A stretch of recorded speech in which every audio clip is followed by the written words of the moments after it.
Oh, there you go. Just as a heads up, we are recording this. This is a session that's designed for the Legends of Real Estate. We acknowledge all antitrust rules and regulations. If you've come across this video and you are not a member of the Legends of Real Estate, please understand that this discussion, any discussion that takes place here, is designed for the members of the Legends of Real Estate. So just to get that out of the way. And let's go ahead. I'll share my screen for the listing agreement, I hope. Yes. Okay. Well, so far technology is working with us, which is always just always a grace in design, not to mention desire. So I'm going to go ahead and kind of blow it up. Can someone please just confirm that you're seeing the exclusive right of sale listing agreement, please? Yes, we It's see it. online. Yes. Okay. Everybody can see it up here. Okay, great. Just checking to make sure. Also. I will do my best to monitor the chat, but please don't hesitate to acknowledge or say something if you need to, or raise your hand, shout out if there's something that we're not clear on. So let's start just really by kind of reviewing. The exclusive right of sale listing agreement for transaction broker has been out there for about 6 weeks.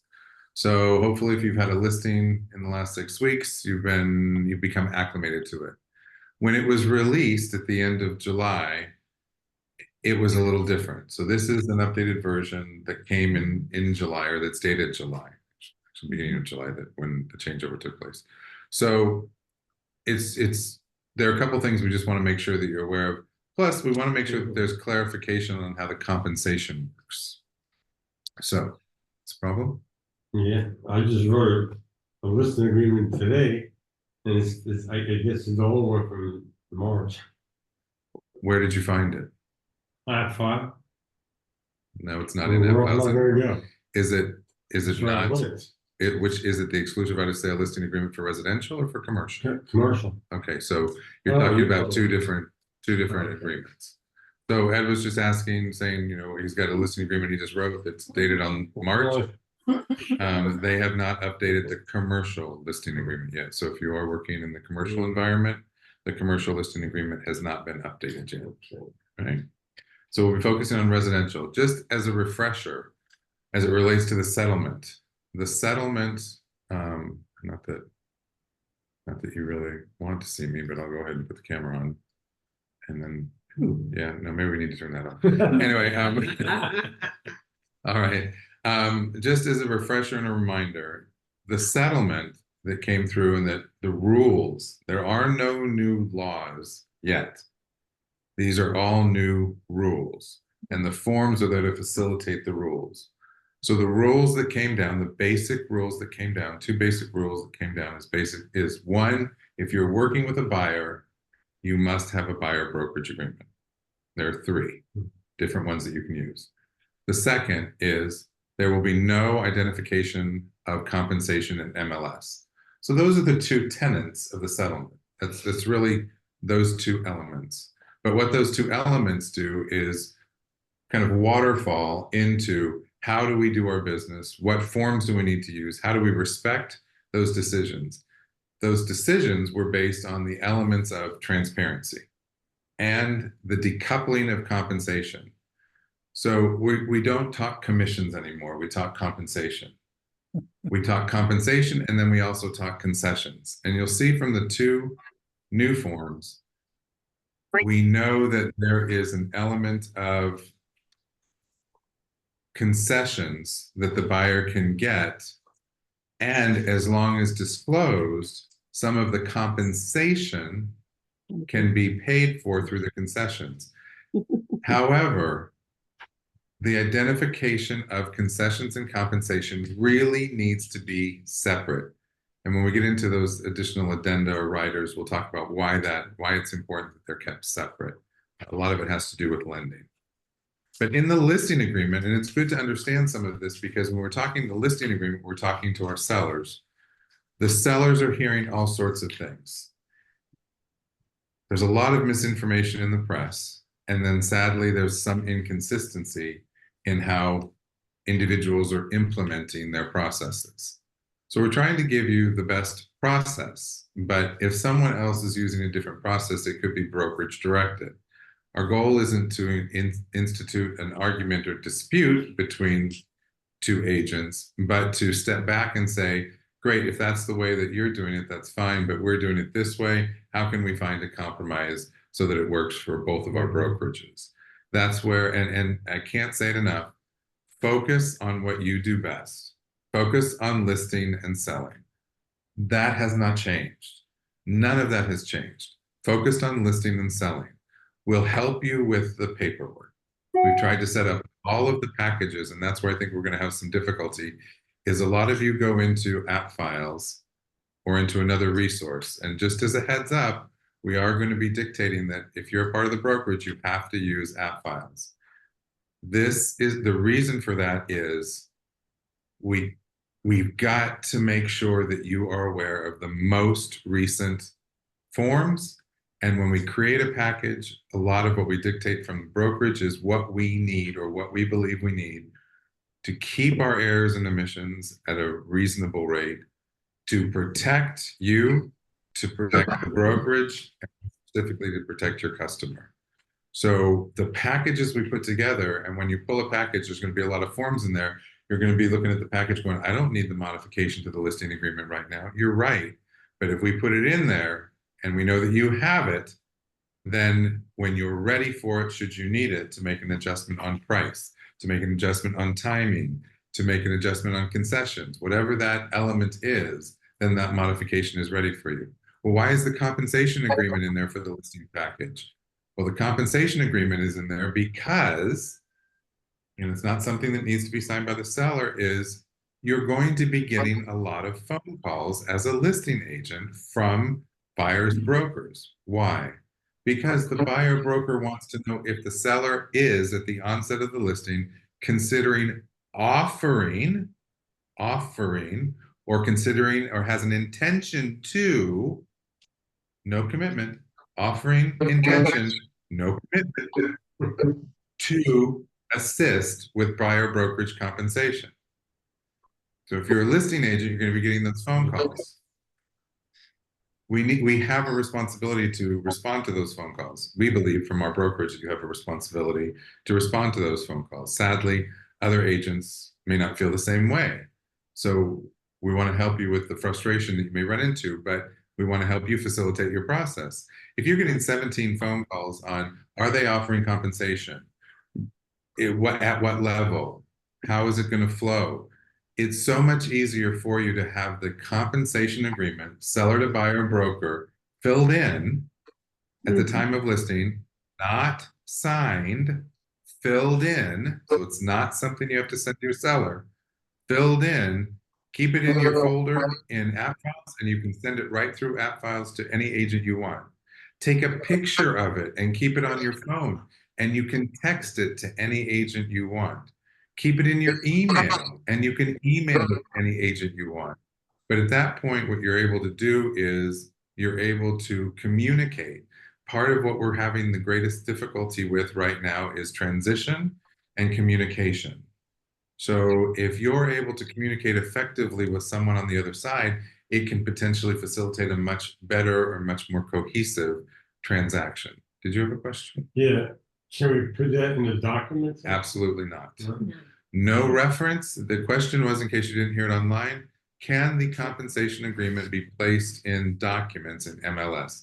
Absolutely not. Remember, no element of compensation in MLS. Please don't try to hide it in the seller's disclosure. Please don't put 3 documents together and say 3 document promises or whatever it is.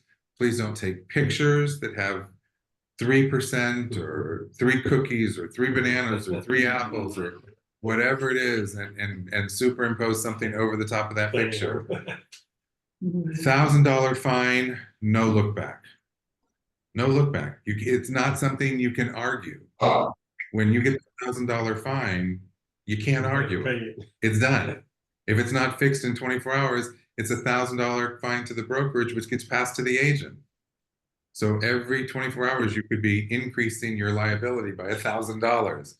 Don't do it. Please don't do it. Out of all, when the transition took place, we had 72 listings right at that point, and only one of them had something that even said compensation in it. So we were really well set. You guys were all on top of it, which we greatly appreciate. Yasmin. So we cannot put the compensation in the MLS, Nowhere. but we can take pictures and send to everybody the compensation. The compensation agreement. Yes. So you can take a picture of the compensation agreement, or you can send the compensation agreement to any agent that asks, that calls asking, is the seller offering compensation? And the seller is not going to sign so how if I send that to you and I say that my seller is offering? He's offering this compensation. But as my seller didn't sign, maybe he later can say, no, I'm not going to pay you now. I'm going to pay two. Absolutely. Is that to you? That So, doesn't matter. It doesn't matter. So Yasmin's point is, if the seller doesn't sign it, so for example, we're recommending that you create the compensation agreement to facilitate your processes and facilitate communication. We're saying it's not necessary for the seller to sign that. The seller doesn't have to sign the compensation agreement when you create it at the time of listing. And so if I send that to you, if I'm the listing agent and you've all called me and I send you the compensation agreement, remember whatever is on there, even if the seller signs it, it's only offering. The reason we're saying the seller shouldn't sign it is because if the seller signs it and then the buyer signs it, there's a commitment, and then it would have to be modified. Right. So if you at least send it, what it's putting the other party, so if I'm sending this compensation agreement out to all of you, I'm letting you know that this is the intent of the seller at this moment in time. Because the acknowledgement is that compensation is always negotiable. So when does the compensation become solid? When the buyer and the seller negotiate the terms of the contract and the seller agrees to pay a certain amount based on the buyer's request. That's when it becomes solid. Until that point, it doesn't become solid. So compensation becomes an element of negotiation. However, what we learned this week, There's always a however around here. and what we learned this week is the compensation agreement cannot be a part of the contract. Doesn't matter which one. Neither the seller's broker to buyer's broker, which should never have been in the contract, or the seller to buyer's broker, which we had recommended be in the contract. We're learning that now that neither of those can be in the contract based on the parties that are involved in the negotiation. Yes, ma'am. So just for my brain to clarify, these agreements are only negotiation tools, because when you get your contract and that contract is signed, it's just putting it out there that this is the possibility that the seller is going to do. And so then the buyer says, I want that 3% that the seller's potentially offering.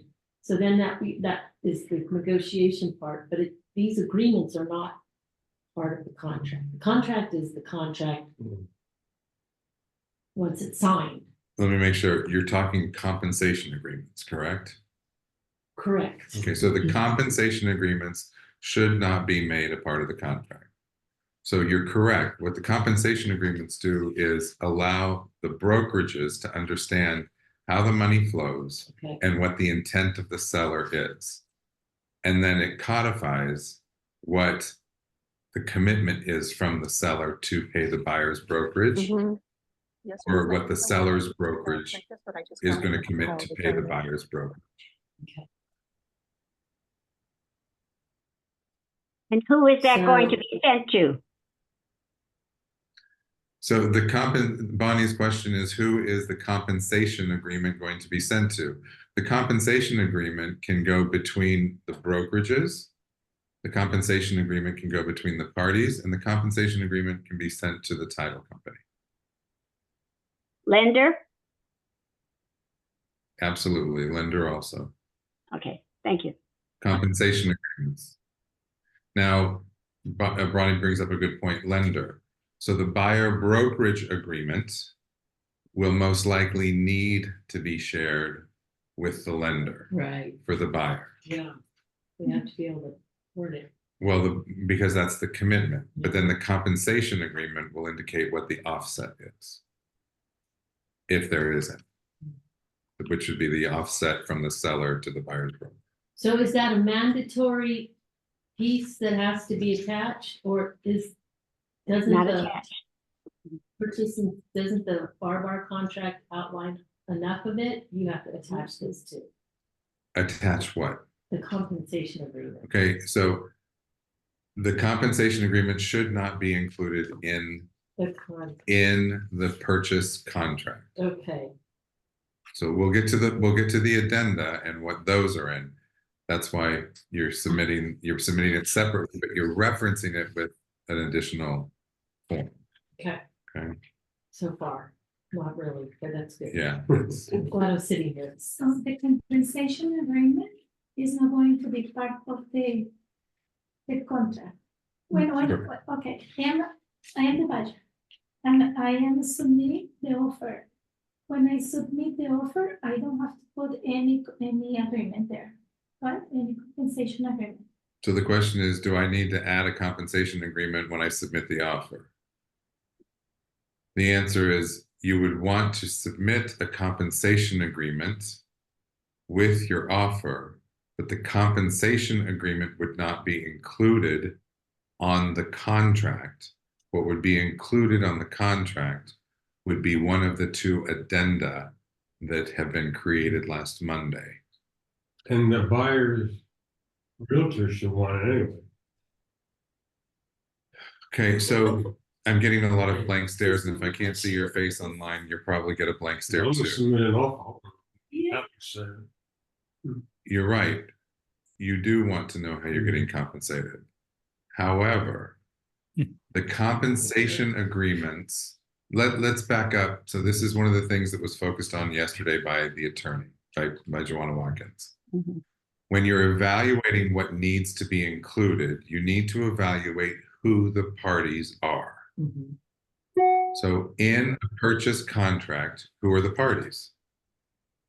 The buyer, the seller. Buyer and the seller. That's it. That's it. So if it's not an agreement between the buyer and the seller, it shouldn't be in the contract. Okay. Okay. So who are the compensation agreements between? Well, the seller's broker to buyer's broker compensation agreement is between the brokerages, not a party to the contract. I see this, okay. The seller to buyer's broker is between the seller and the brokerage, not a party to the contract. Mhm. So what needs to be in the contract is the disclosure of how things are going to flow, what the seller is agreeing to pay, where those monies can be used, Right. and if there's no commitment yet, a contingency to create the commitment for payment for all parties.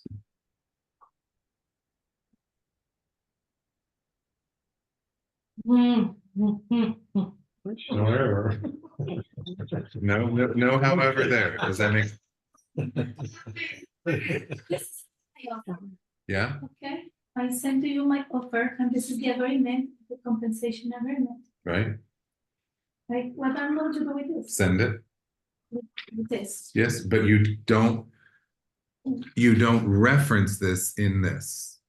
So the example was used, I send you an offer. Do I send the compensation agreement also? Yes, send the compensation agreement also, but do not reference the compensation agreement in the offer. That is not there. Now the question becomes then, if my compensation agreement isn't in my offer, how am I guaranteed to get paid? And that's one of the new forms. So what was that, Brett? Oh, no, I'm sorry. I'm looking at the news at the same time. Oh, okay. All right. So, question, with the agreement, if the seller is not obligated to sign it, how is it become effective if it's not signed? That's what well, okay, so if the compensation agreement is not signed, Mm, there's the potential to not get compensated, absolutely. So So then you how do want, we, so then how do we solidify that? You can have it signed. Okay. You don't have to.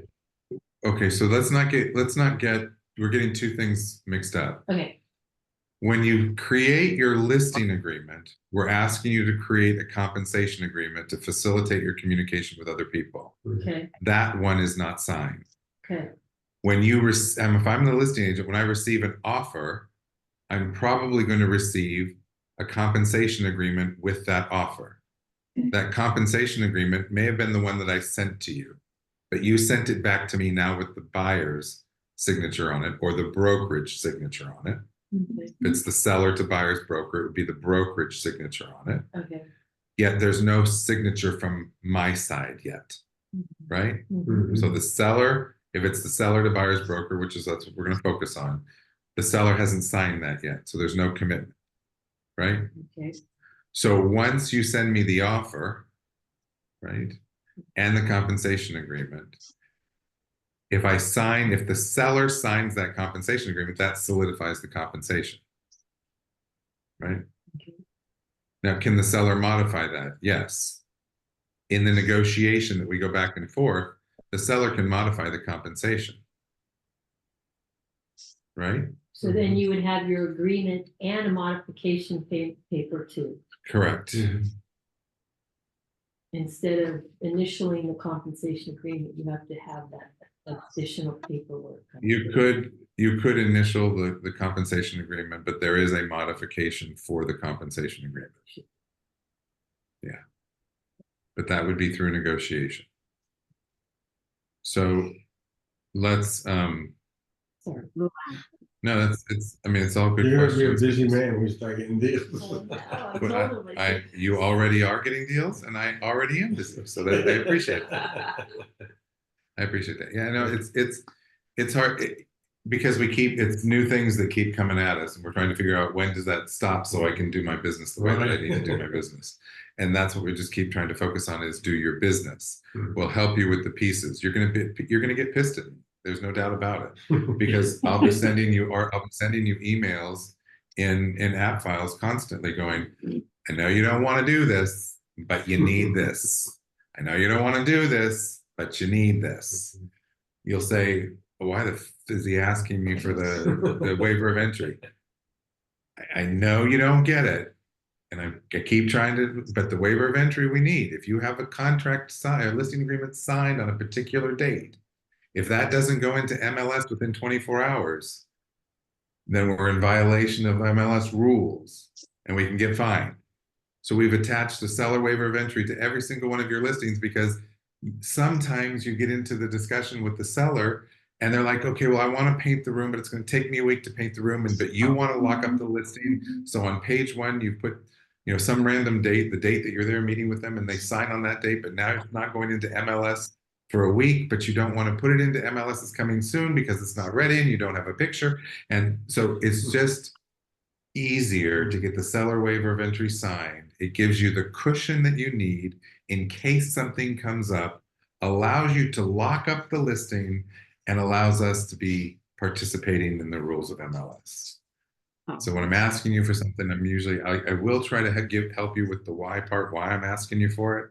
But sometimes it's just, you just gotta, right? And right now with the change in forms, do what you do best, focus on listing and selling. When I ask you for something, if you have a question on why, please don't hesitate to ask, but know that I'm asking for a reason.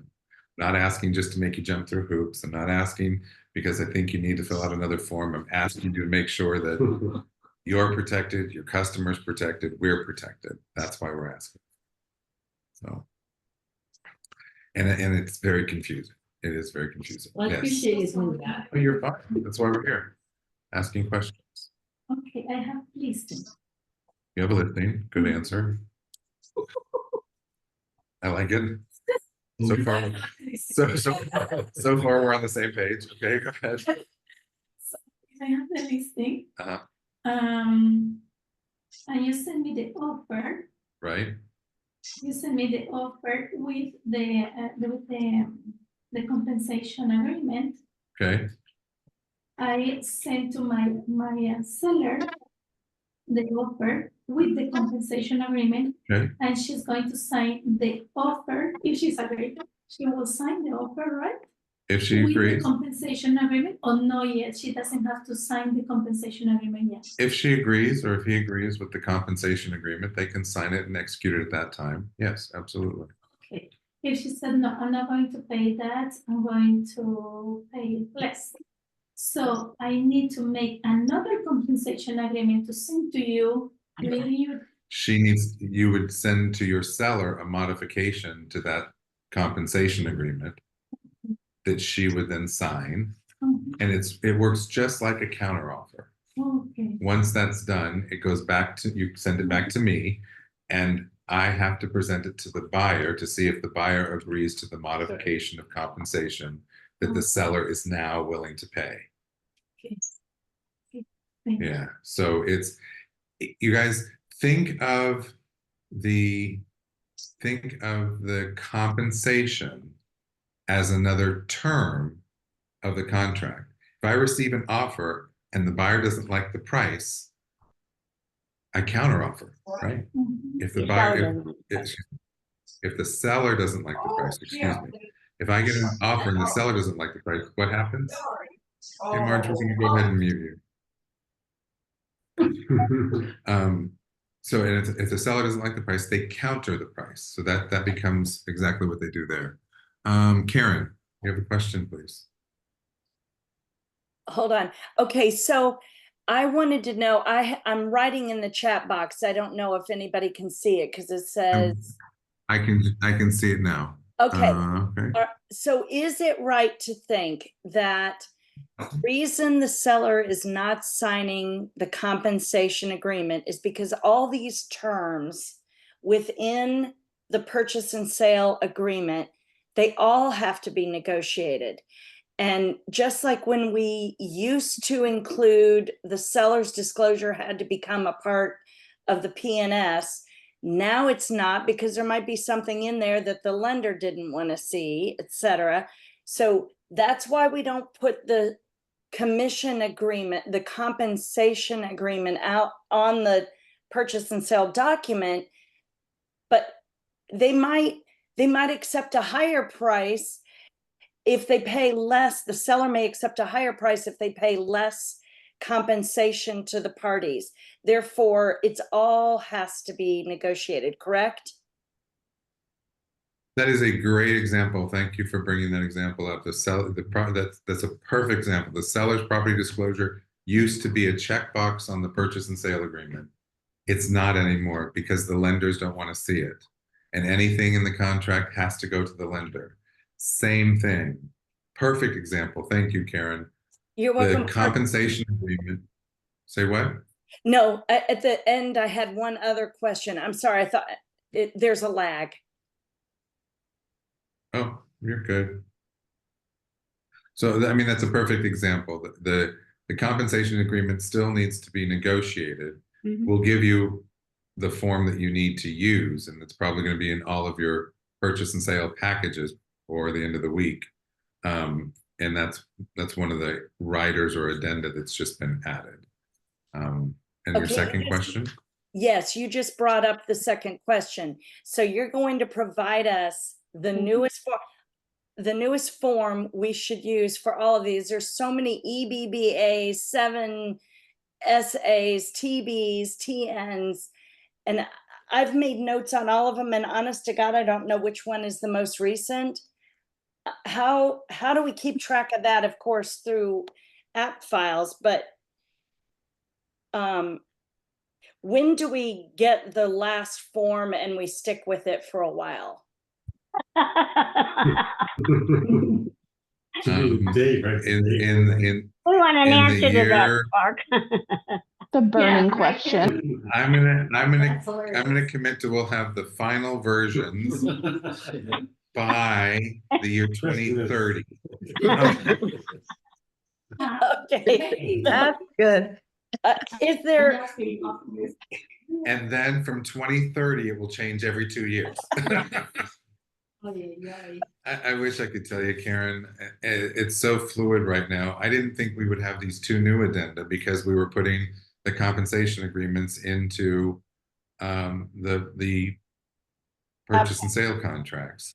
yeah, However, then the Florida Bar and the Florida Realtors legal got together and said, you guys, we can't have these a part of the purchase contracts because they're not appropriate for the parties that are negotiating. So the attorneys said, you got to take those out. So we'll give you something you can put in, right? So let's let's go to the listing agreement to make sure we're all on the same page with the listing agreement. Karen brought up a good point that I do want to address with you. I briefly touched on it. The question is, how do we know what the most recent forms are? This is why we're going to be requiring that you're using app files. And this is why we ask you to please use the packages that have been created. The packages contain the most recent forms and the forms we believe we need to protect all parties. So if you are unfamiliar with how to use or select a forms package, we're going to be creating all sorts of videos, and a big emphasis in addition to business planning in October will be app files. Because I know some of you are acclimated to it, some of you aren't. I know some of you just go in and grab a form and go, and I understand that. However, the forms packages are there to facilitate this process for you and for everybody else, so that we're not constantly going back and forth on it. But all right, so let's just review the listing agreement. Sorry, Clark, I was looking at the listing agreement, and it is notated on the bottom, the date, but on this one, it has 7/20/24, but then on the last page it has 8/2024. So I guess if that consistency part could go through on how current it is, the form is. Like in the bottom of the agreement, it'll show the date revised. I'm sorry. It'll show the revision date on the bottom page of the form. Right. But I know Right. in this one, it was updated on the last page for 8 of. Well, the listing. Are you looking at the last page of the listing agreement, or are you looking at the last page of one of the two new addenda? The listing agreement. No, it's not. The listing agreement is 7/24. So if you look at the last page of the listing agreement, it's 7/24. I printed them all out. So I stapled them. So that's the rider. And then the listing agreement, 7/20. Yeah, if you printed them all out, you're looking at a rider. Yeah, I the two stapled them riders. together. Okay. Okay, All I right. got it. Yeah, so Okay, will thank you you. continually be updating them like that?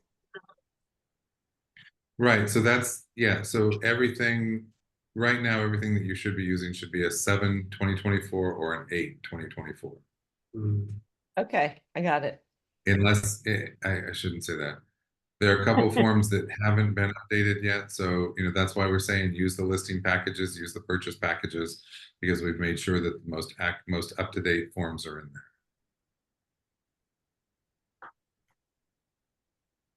Okay. Okay, sorry, you're good? Okay. All right, so this is the exclusive right of sale listing agreement. We're used to it saying transaction broker at the top. It doesn't on these. Later in the listing agreement, it defines the responsibilities. That's how you know it's the transaction broker one. The other way to know it's the transaction broker one is when you pull up any of our listing packages, the transaction broker relationship listing agreement is in there. If you're pulling up a single listing agreement, then you'd be looking for the FL. It's under the FL category, and it's the exclusive right of sale listing agreement. And in parentheses, it says transaction broker. But if you're using one of the packages, it'll be in there for you. If by chance there's a reason to be doing a single agency, you would have to pull that single agency listing agreement. Again, we don't.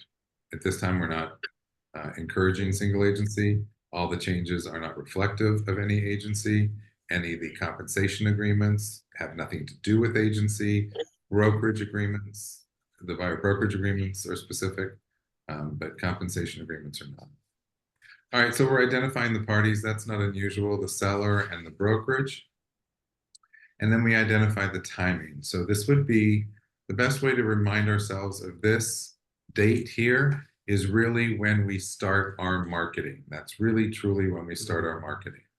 The execution date, can it be the same as the execution date? Absolutely. Maybe we're putting it as coming soon.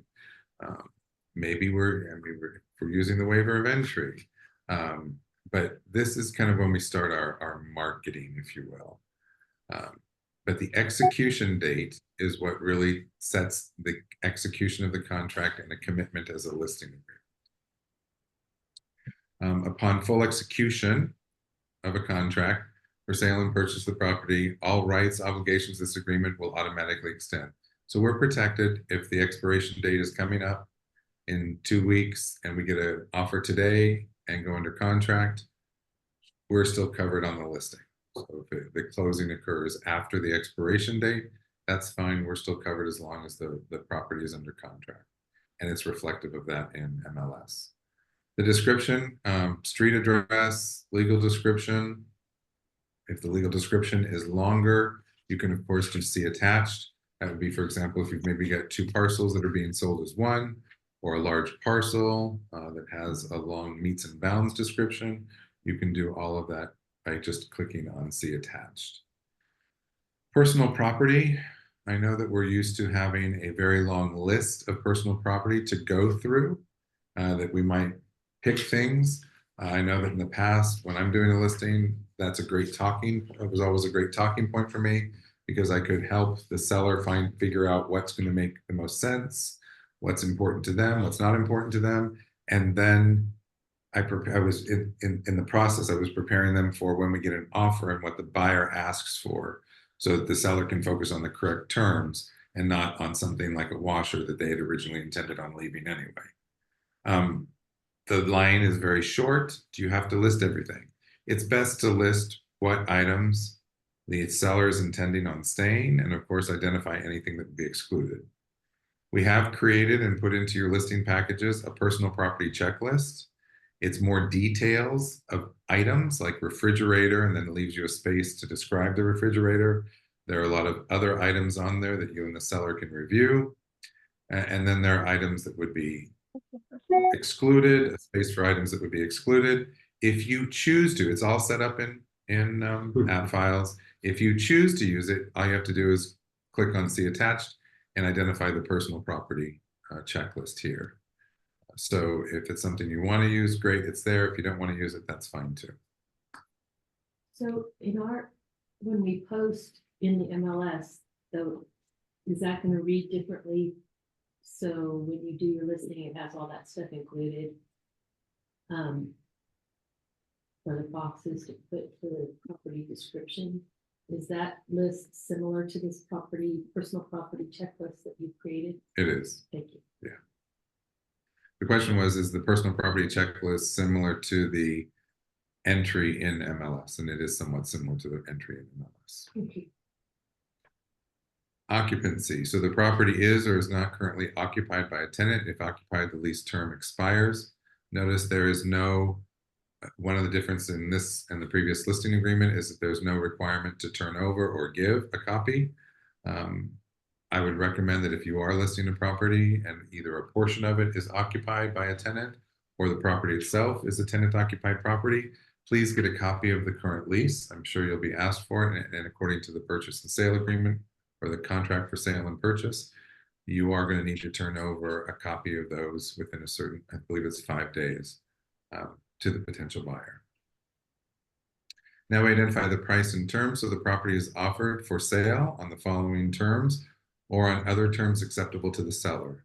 Notice on other terms acceptable to the seller, that's the part that you want to make sure that everybody understands, because if you change the price or if they accept a contract for an offer less than what the listing price is, that still guarantees us compensation.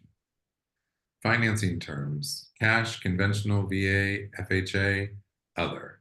So cash usually is people are usually pretty welcome to or are okay with cash. Conventional, a lot of flexibility there. VA and FHA, just remember that there are limits on FHA, lending limits on FHA. VA lending limits have been kind of opened up completely. So even very high-end properties could potentially be done VA if the individual qualifies. Excuse me. So I would check if you have a condo, please make sure, check with one of our preferred lenders to find out if the building or complex is VA or FHA approved. Some of our lenders can actually help you with that process if that's necessary. If there is seller financing, or if the seller has indicated that they would be interested in holding paper, then you can fill out the next section.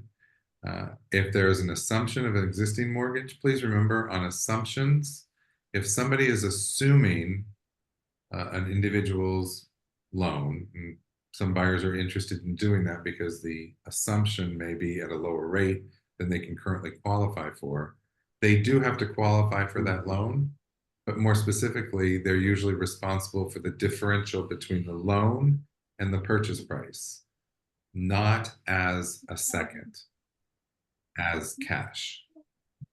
So if you have a lender that has a program that allows them to assume and get a second, you would want to know that for sure. Most assumptive loans do not allow or cannot be in second position, because an assumption would be in a second position where a new loan would be in primary position.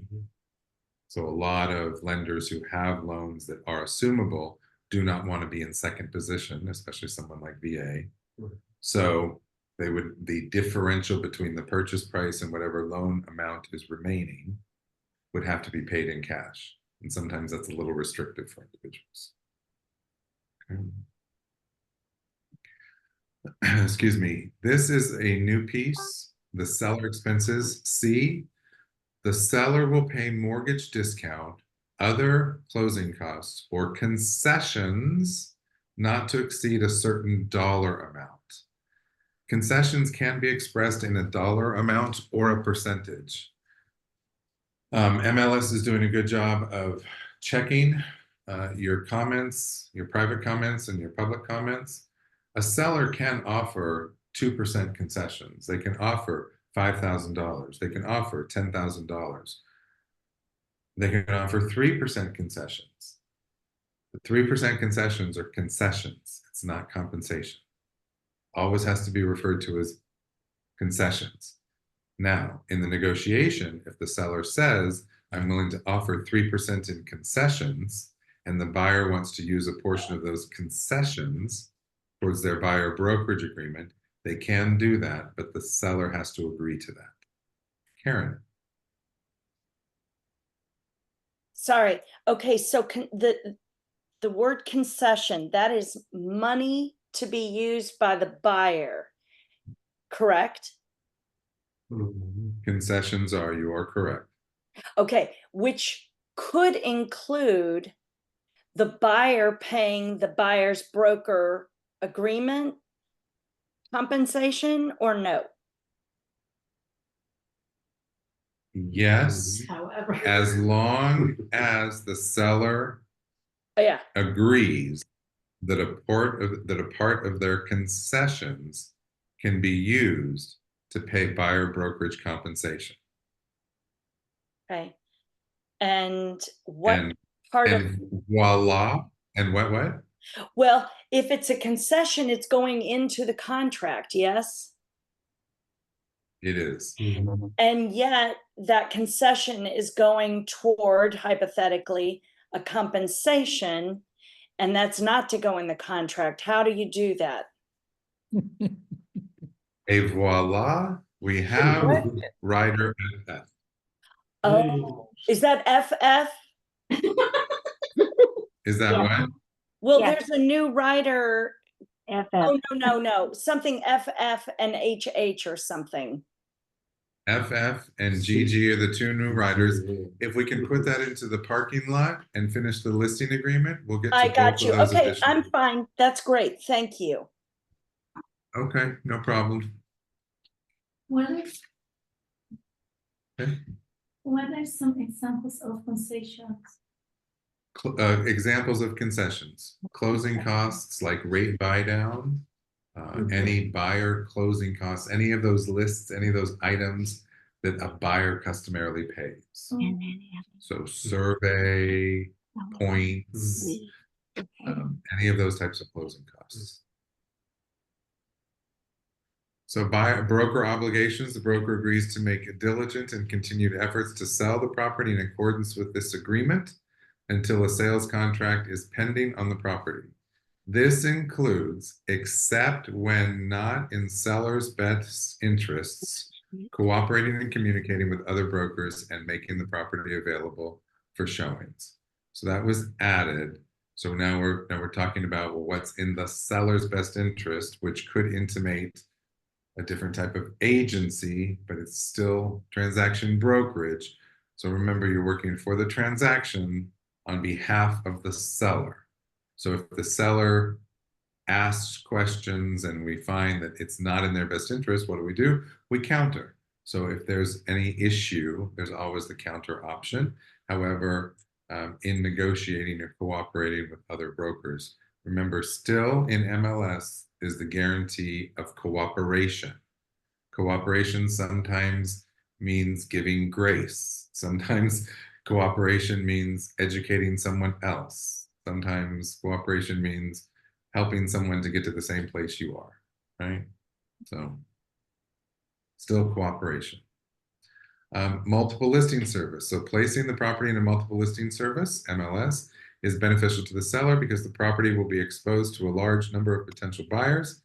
As an MLS participant, brokers, now broker, bold and capitalized, is always referring to us, the listing broker, that's identified at the top of the page.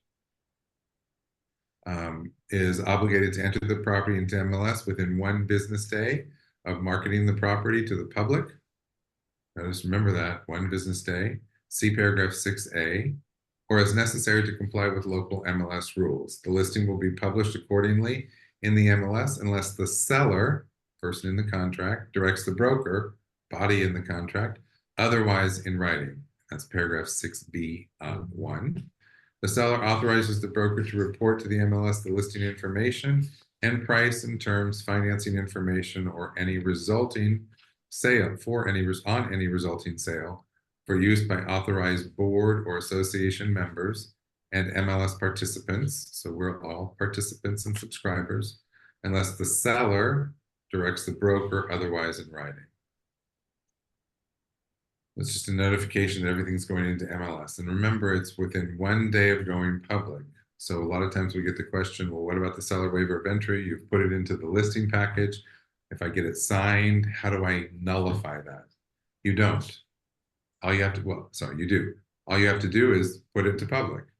Advertise it on Facebook. You've now negated the seller waiver of entry. Advertise it, put it into MLS. It's now public. You've negated, you've excluded the waiver of entry, right? So you don't have to do anything to stop a waiver of entry other than advertise it publicly. If you don't put it in MLS and you put it on Facebook, within 24 hours of going on Facebook, it needs to be in MLS. If you start with MLS and then go to Facebook or Instagram or wherever you're going social media wise, then you're covered.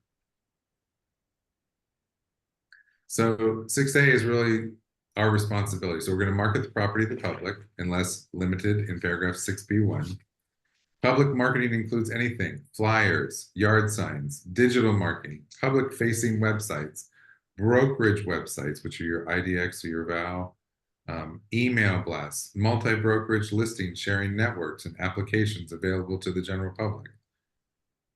So it's anything. Now, here's a question.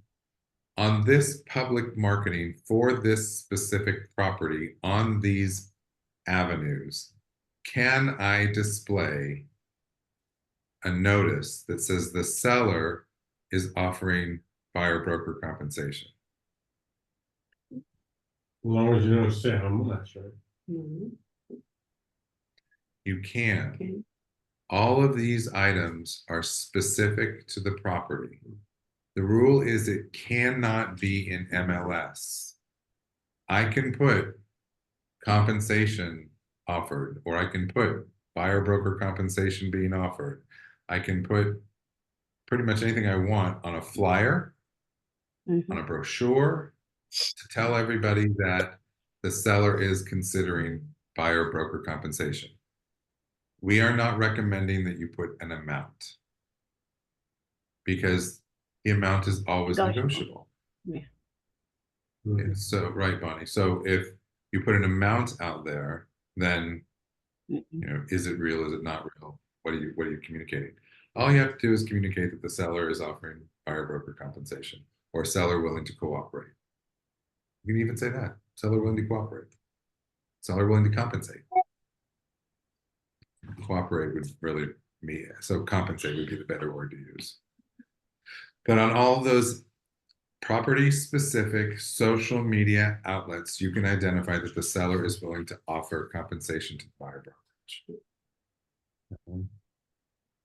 Public marketing also includes the property to real estate agents outside of the broker's office, Place appropriate transaction signs on the property. Use the seller's name in connection with marketing or advertising the property, and display the property on the internet except the street address. So this used to be more, you have an option. It used to have an option in the previous listing agreement. Now it's just if they don't want the address displayed. Say what I always say, how easy is it to find an address? Pretty darn easy. Don't help your buyer understand, or excuse me, help your seller understand that you want to do everything to get the most eyes on the property. Pulling the address may pull the property off of certain websites that will not eliminate an address. I never heard of using a seller's name. You can. Have you not seen a lot of the social media posts like on Facebook that say, oh, you know, Ryan Reynolds' house just sold for, you know, whatever.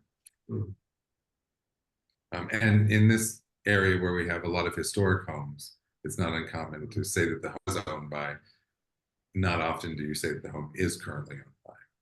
So, B is the one that relates to, connects to the seller waiver of entry.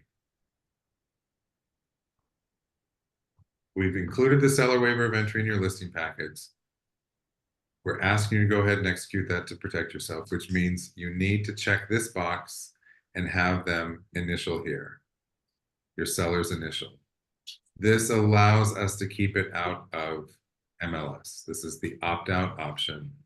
While it's more explicit in the seller waiver of entry form, this correlates to that seller waiver of entry and puts the seller on notice within the listing agreement that the property initially or currently is not going to be offered on MLS. So the seller does not authorize the broker to display the property in MLS, which is what we're holding it out for.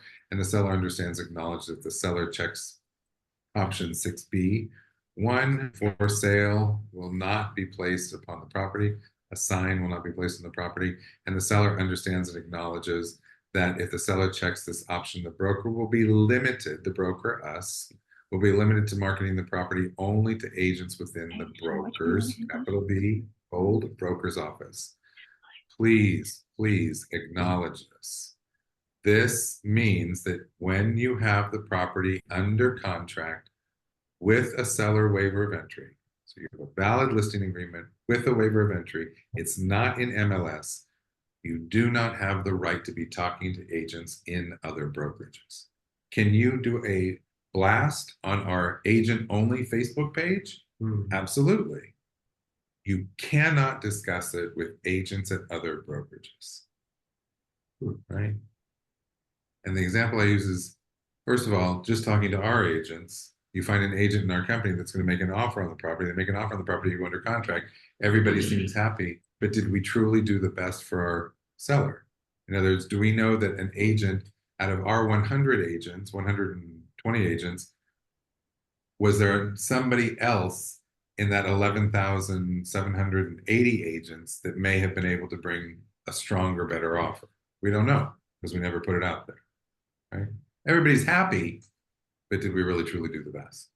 So if you do put the property under seller waiver of entry to get something done to prepare it so it looks really good when it hits all those other websites. Because remember, when you put it into MLS, it immediately syndicates, and those syndicated sites take it once and come back and check every so often, but don't take all the information changes. So when you add photos or when you change photos, they don't always pick them up. There was a question, Teresa. So just like with a coming soon, you've got limitations, waiver of entry, you have limitations. Correct. So with a waiver of entry, you can show the property, you can talk about the property, you can talk only to to individuals within our brokerage, you can accept an offer on the property. So you can do that all within the brokerage. You can't go outside the brokerage to market the property. So if you were to put it on Facebook, if you're under seller waiver of entry and you put it on Facebook, it has to be in MLS within 24 hours. I'm sorry. But we If you can- put it on Facebook public, Outside, if you yeah, put okay. it on Facebook in the Yeah. agent only section Okay. for Legend, then you're okay. Okay, So on 6B, if they don't check that box, they still got initial, right? If they, well, you should check the box and they have to initial. I mean, if they don't want to check the box. Well, if they initial, you better check the box. I mean, there'd be no reason to not Okay. have, or to have them initial, not check Well, the there was box. other stuff in the other contract that whether they did or not, so that's why I asked. Okay, so yes, but this, if you're using the seller waiver of Like the entry, lockbox. You got initial in no matter who you want it or not. you have to initial, right, to indicating Oh, whether that's you want it or what I not. asked. So the box would need to be, no, because this is saying the box is that they don't want it in MLS, so they have to acknowledge that. If they want it in MLS, you don't have to do anything with paragraph 6B. If today is, I don't even know what today is, the 17th. Mhm. So if today is the 17th, if I get my listing agreement signed the 17th, if I have been 2 days ago, I put it in incomplete and I filled in all the information. I'm just waiting to get this signed. And today's the 17th, and the marketing date is the 17th, and the signature date is the 17th, and I'm leaving that seller and I'm coming back to my office, or I'm in the car and I'm using my phone as a link, and I go beep, make it active. No worries, no harm, no foul. I didn't use a seller waiver of entry. They didn't have to acknowledge this. Sorry, Troy, you had a question? No, I was gonna ask about display of property on the internet except the street address. Right? That box doesn't have to be checked. No. Okay. Unless your seller doesn't want their street address shown. Okay. So I see where Ed and Troy are going is in the previous listing agreement, it was, do you want a lockbox or not? If you check the lockbox, you have to have initial. If you didn't check the lockbox, you have to have initial acknowledging they didn't want it. So there are things that whether it was verbal offers and offers after accepting some, you had to still have to acknowledge that you didn't check any boxes. This one, it's just if they don't want it, you check the box. Obtain information related to the. I'm sorry, was there a question that I missed? Yeah, so, all right, so if I go out and have a listing appointment today and we sign the contract today, Right. but the pictures aren't being taken until next week. So the house won't hit MLS until a week ago or a week from tomorrow. I need to Okay. check, so I do need to check 6B. Correct. Since And it have won't them be. initial. All right. Okay, so anytime they fill out the MLS waiver, this also needs to be checked. Correct. Oh, okay. Yeah. So anytime you're doing the waiver of entry, this box needs to be checked and they need to initial. Okay. Anytime that there is more than 24 hours between the time they sign the listing agreement and your MLS goes active or coming soon, then you need to have a seller waiver of entry. This box needs to be checked and they need to initial. Okay. Any other questions? Okay, obtain information relating to the present mortgages, provide objective comparative market analysis, check if applicable, use a lockbox. So now it's just, are you using a lockbox or not? Because they're initialing the bottom of each page, you don't have to have them initial this, just check the box or not. Okay. And then we have the withhold, Okay. we have verbal offers, withhold verbal All right, offers and that's withhold fine. offers. Once the seller has, once the seller accepts a sales contract for the property. And notice right here, F, act as a transaction broker. Indicates what listing agreement we're using. Virtual office websites, these are the vows. This is where we are sharing information. So some real estate brokerages offer real estate brokerage services online. These websites are referred to as virtual office websites. An automated estimate of market value or reviews of comments about a property may be displayed in conjunction with the property on some vows. Anyone who registers on a vow may gain access to such automated valuations or comments. So this goes back to, do you want an AVM or not? And then, excuse me, do you not want an AVM and do you not want third parties? Again, if this is the seller's desire, please remember that some websites will not take the listing if either of these or both are checked. As long as you've prepared the seller for that, it's fine. The challenge we get into is your seller chooses one of these options, and then we as the individual entering the listing into MLS forget that there's something else we need to do in MLS, and that's to go into broker distribution and check that the seller is not allowing comments, or check that the seller is not allowing an automated valuation model or AVM. So if they choose one of these, you have to make a change on the fourth tab of the listing entry. So if they do that, you have to make a change. Whenever one of these is checked, I will tell you that I usually go in and check the listing itself, and 9 out of 10 times you have not made the change on the broker distribution. And if you've had that property listed and I didn't get to check in your paperwork for 48 hours, then it's been out there able to take comments and able to have an AVM with it. So we already violated part of our contract. And as sure as you know it, they're going to be checking it. So they'll be doing their due diligence. Seller obligations. In consideration of the broker's obligations, the seller agrees to cooperate. Okay, whatever. Recognize the broker may be subject to additional MLS obligations. Provide the broker with keys to the property. Inform the broker before leasing or mortgaging. Indemnify the broker and hold the broker harmless for losses, damages, costs, and expenses. Perform any act reasonably necessary to comply with FERPTA. Make all legally required disclosures, including all facts that materially affect the property's value and are not readily observable or known by the buyer. Seller certifies and represents that the seller knows of no such material facts other than the following. The seller will immediately inform the broker of any material facts that arise after signing this agreement. Consult appropriate professionals. So that's what the seller is obligated to. Again, please don't forget to have the seller initial. So when you check the boxes, when you're sending it for electronic signatures and initials, it will push them to initial here if you check the right boxes. And it's broker or authorized associate. So you as the listing associate have the right to sign on our behalf. Or initial, excuse me, and sign. All the fun stuff, compensation. We okay so far? Yeah. Right. Compensation. The seller will compensate the broker as specified below if a buyer is procured who is ready, willing, and able to purchase the property or any interest in the property on the terms of this agreement or any other terms acceptable to the seller. The seller will pay the broker as follows. So this is the seller.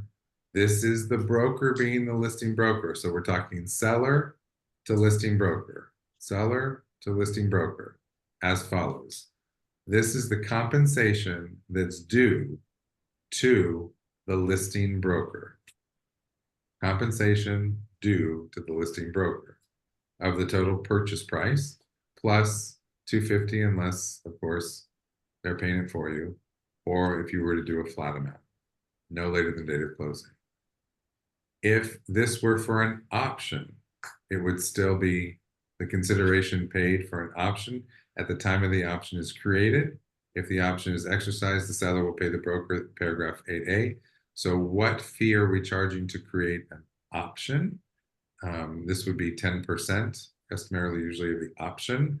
So that would be the lease amount often. Or if it's a lease, 10% of the gross lease value.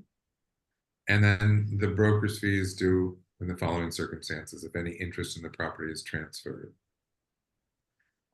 if the seller releases or refuses, fails to sign an offer at the price and terms stated in this agreement, and if within a certain number of days, so this is the termination period, the previous listing agreement was 1 year. We're recommending 6 months, so 180 days as the protection period should the seller go under contract with someone who saw the property during the time we had it listed. So this would be 180 days. And what was I going to say? Oh, the only thing is of course, if they list with another broker, then little b broker over here, broker, then we're not entitled to anything. Retained deposits as consideration of the broker's services. The broker is entitled to receive. This was 50% of all deposits that the seller retains. We are remaining at 50%.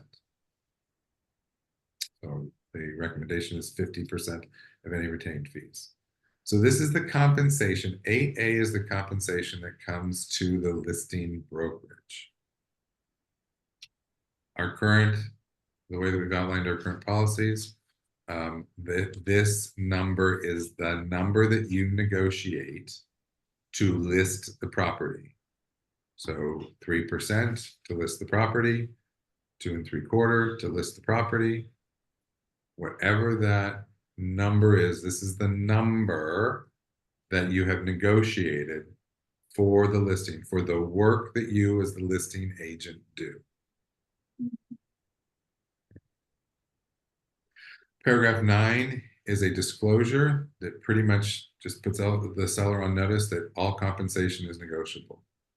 The buyer's broker, even if compensated by the seller or broker, will provide services for the buyer. So no matter what, if the seller's paying a buyer brokerage compensation, that buyer's broker is working for that buyer. Just reminds the seller of that. Seller advised and is aware that the seller may, but is not required to compensate a buyer's broker upon closing. The seller may choose to enter into a separate written agreement. So may choose to separate written agreement to pay the buyer's broker, or may approve broker to pay buyer's broker in accordance with paragraph 10. So this would be if the money goes broker to broker. Sorry, who we got?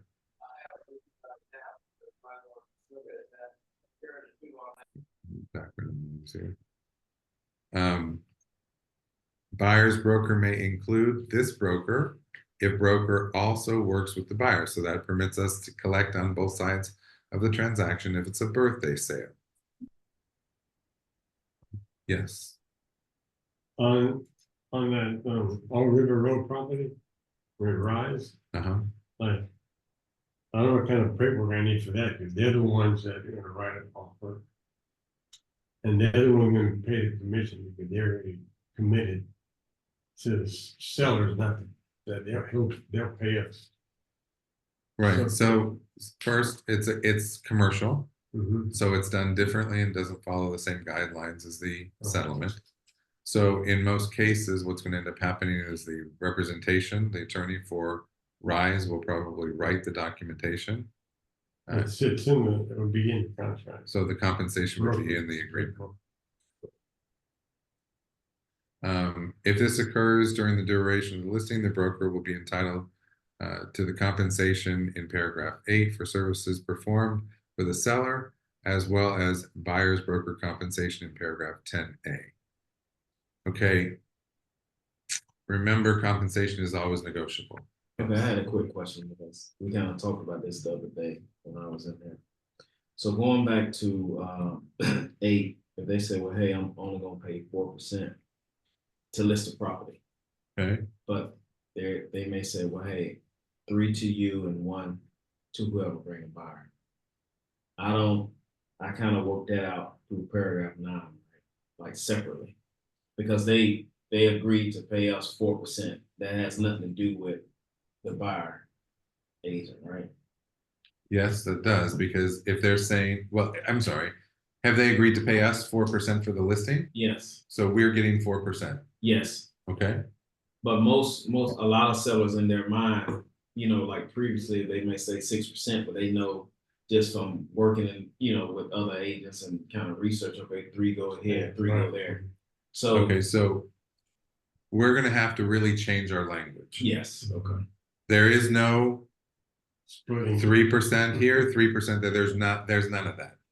So we have to start looking, and paragraph 9 has nothing, it is solely a disclosure. Okay. Compensation doesn't go into paragraph 9. Paragraphs 8 and 10 deal with compensation. Paragraph 8 deals with how much am I, the listing agent, negotiating with you, the seller, that you will pay me for what I do. If the seller says to me, look, I'm paying 6% total, I don't care how you do it, I still need to clarify. Great, that means that you have elected to pay me 3%, correct? Well, no, I don't know that I want to pay you 3%. Well, then we need to figure that out first before anything else. If they say I'm paying 6% total, I don't care how it comes out, and you've made a case for 3%, then it would be 3% in paragraph 8A. That's what they're paying us. Gotcha. If they say, and you say, okay, so then now you're offering out, we have to be clear, transparent.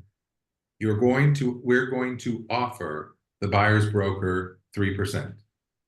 Well, I don't know. I don't know if I want to offer them 3%. Okay, well, what do you want to offer them? You said 6%. I told you what I charge. What's left is 3%. So that would indicate to me that you're offering them 3%. Now, if you've made a case for 4% and you put in 4% because you say, well, when we started this discussion, I told you what I charge is 4% because you went in saying, this is what I do, this is what I'm valued at, this is what it is, so I'm worth 4%. And they say, I don't care, I just want to pay 6. So then you're in agreement that you're going to be paying me 4, and we'll offer 2% out to the buyer brokerage. Is that correct? Yeah, that sounds fair. Or no, that's not right. I want to offer 3% to the buyer broker because I want the buyer broker to bring as many as they can, and then I'll negotiate with them what I'm paying. Okay, so now you're telling me you want me to discount my fee from 4 to 3. Well, I'm willing to go from 4 to 3.5, but if you want to offer 3 to the buyer brokerage, that's 6.5. So it would be 3.5 to me and 3 to them. So you have to negotiate, we have to negotiate what we're going to be compensated for the work that we do representing the seller. And the seller has to then understand if, so I mean, it's a perfect segue into paragraph 10, if they want to go ahead and compensate the buyer's brokerage in any way or offer an incentive to the buyer's brokerage, they can do that. Is that incentive written in stone? No, it is not. So if they say, great, you've got your 4, and you say, okay, well, then that would mean that you would be offering the buyer broker 2%. And they say, well, that seems awful low. Okay, well, based on what you say you want to limit yourself to, and based on what services I provide, then the 2% is what's left. Do you want to increase that 2%? No, I don't want to go over 6. Okay, well, we can work with 2% to the offer, but when the buyer comes with an offer, they may be asking for a different amount. I just need to prepare you for that. I don't know what it will be, but we'll let them know that you're offering 2%. If they decide to go to ask for more, they can, and you can say no. Or the buyer's agent can ask the buyer to the other 1%. No. Oh, for the buyer to pay the 1%? Right. Well, it has nothing to do with them asking. We are required to have a buyer brokerage agreement. So whatever the buyer and the buyer's brokerage commit to, 3%, is what the buyer is committing to pay. So if the seller is only offering 2, then the buyer, yes, would be paying an additional 1%. you can also modify the buyer brokerage agreement if you're trying to get to a place where it's affordable. for everybody. So then we go down to paragraph 10, and this is the compensation that would be offered to the buyer's brokerage. So A is if we collected all the money and then we, the brokerage, paid the buyer's brokerage. That's not what we're doing. Part of what the DOJ wants to see is the separation. So at our brokerage, we will be following, except those, of course, listings that occurred prior to August 17, we will be using 8A and 10B, which is the seller authorizes the broker, big B bold, us, broker, listing broker, to offer compensation to the buyer's broker, small b, from the seller in the amount of a certain percentage or a certain flat amount. The compensation will be set forth in a separate written agreement between the seller and the buyer's broker. Or the option is C, no compensation will be offered. So we are working within the parameters of B or C. Okay, so 10A for our purposes going forward should never be checked. Correct. Okay, all right. And I do have a revised listing that's on my app files, which I wasn't able to attach. But I did check Okay. 10B, crossed out 10A, and had them initial 10B. Okay, just send me an email and I'll go ahead and change it. Okay. Thanks. Right, so we would be using 8A and 10B. So what we want you to do is stand on your own for what you do and the value you bring, and then let them negotiate. Now, this question has come up recently. So if the listing percentage is there, says this is the listing percentage, 4%, I like that. Anyway, so 4% is the listing percentage. And now we get an offer and the seller wants to negotiate the buyer's compensation. They obviously can't, right? Because what they offered at the onset of the discussion was totally their intent and an offer. No commitment, no finalized commitment, right? Until the offer goes into solidification and everybody signs, seals, and delivers. So the seller can do that.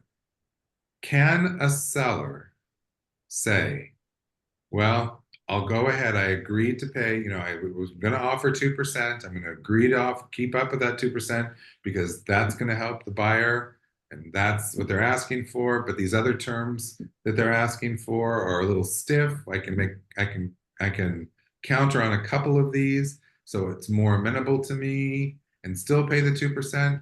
But at that point, I don't know if I can, I feel like I really can't pay a total of 6%, 2 to them and 4 to you. Can they come back and ask you to negotiate the listing compensation? Yes. Yes, they can. Everything's negotiable. Absolutely. And then you would have to modify the listing. I'm already admit, I got a commission. I got the seller, to agree to pay me a certain commission on one of the properties that Rise is buying. Commercial, completely separate. I know, but still, Rise is also willing to pay a commission. So can I still collect from both like that? Whether it be commercial or residential? If the seller is offering compensation to both the buyer's broker and the listing brokerage, then the seller would be paying both of those. Well, what I really meant to say is, do I have to change the document on the compensation agreement that I already had for months now with the seller?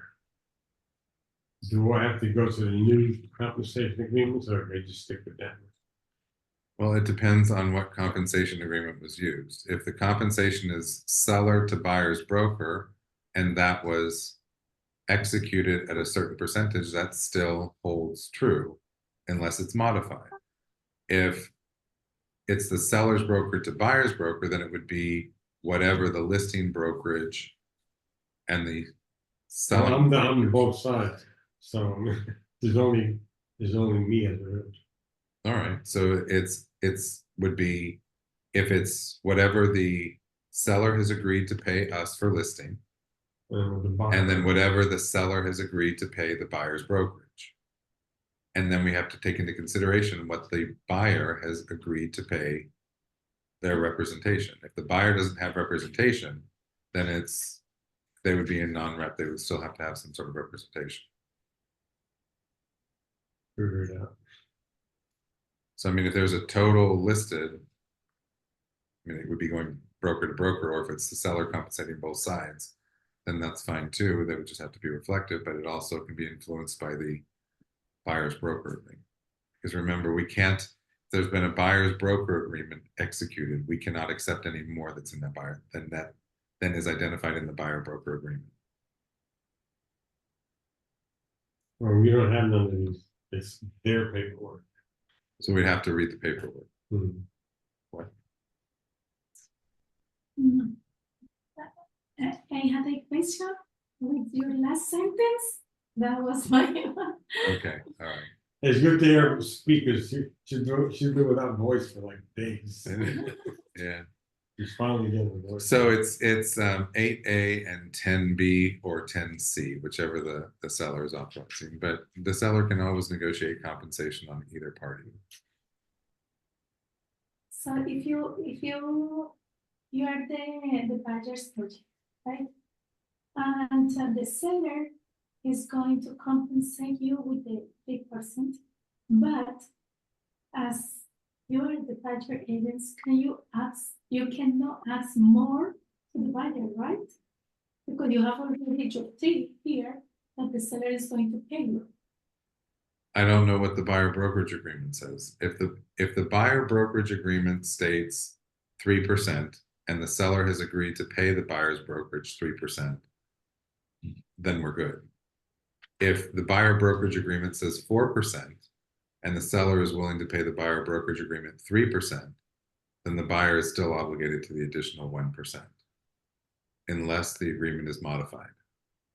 If the buyer brokerage agreement says 2% and the seller is willing to pay the buyer broker 3%, then the buyer's brokerage cannot receive more than 2% unless the buyer's brokerage agreement is modified. Why is God, you have to modify that?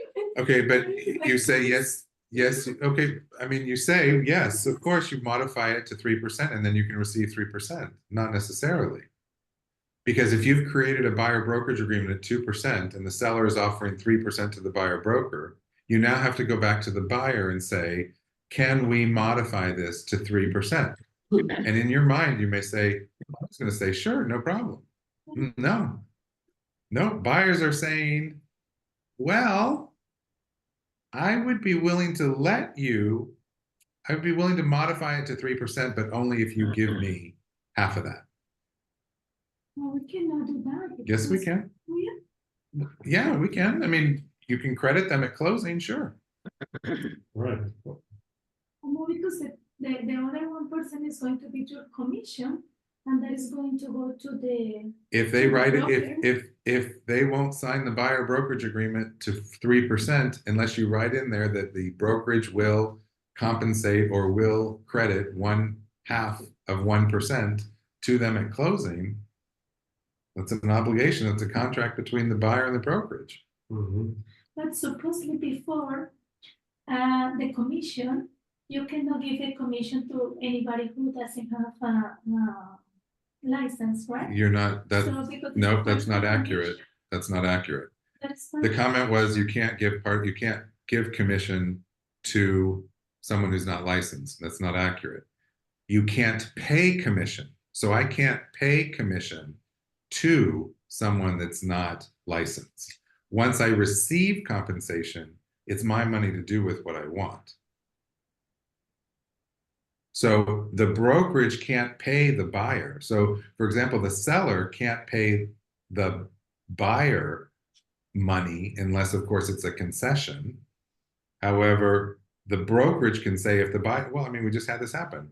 The seller said, you can list my property I will compensate you to list my property, and I want you to help me buy a house, but you have to credit me half of the commission that you get on that new construction because you're not going to do anything. So we're able to do that. We can, once it's our money, it's our money. We can do with it whatever we want. It's not compensating the buyer for a purchase or in a transaction for buy, sell, for a bar sale. Yes, but at the end of everything, that's going to be an income for me, right? No. Instead to receive, Yes, it will be. that is going to, also I have to pay taxes on that income that I never received. You Because received was- it, you chose what you wanted to do with it. You're saying if the one who's getting the money, they have to pay Yeah. tax. Oh.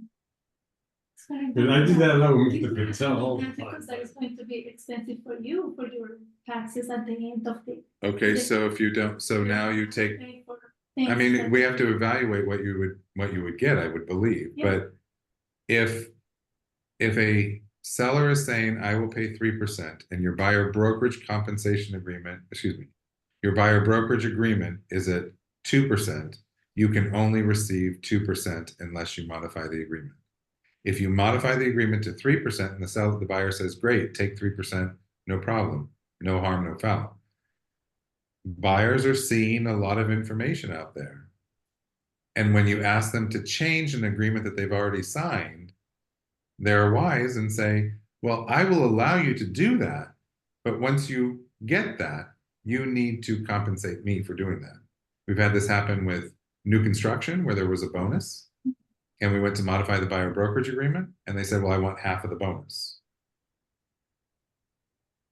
towards expenses. So, you know, it's, do you want to finish the transaction? Do you want to go back to what the original agreement was? Mhm. So I think it's not much. everything is negotiable. That's true. That's true. I'm sorry, did I miss anything online yet? I don't see anything in the, how are we doing? Okay. Oops, I'm gonna get to those agreements. All right, buyer brokerage relationship will act as transaction brokers. Conditional termination. So at the seller's request, the broker may agree to conditionally terminate this agreement. If the broker agrees to conditional termination, the seller must sign a withdrawal agreement, reimburse the broker for all direct expenses incurred in marketing the property. So that was in the previous listing agreement, that was a percentage that we would put in there that was usually equal to the compensation that we would receive on our side. That's already written into here. So reimburse the broker for all direct expenses is already written in here. The new piece is and pay a cancellation fee of. So this we're setting at 0.5% of the purchase price up to $1 million and 0.25% of the purchase price over.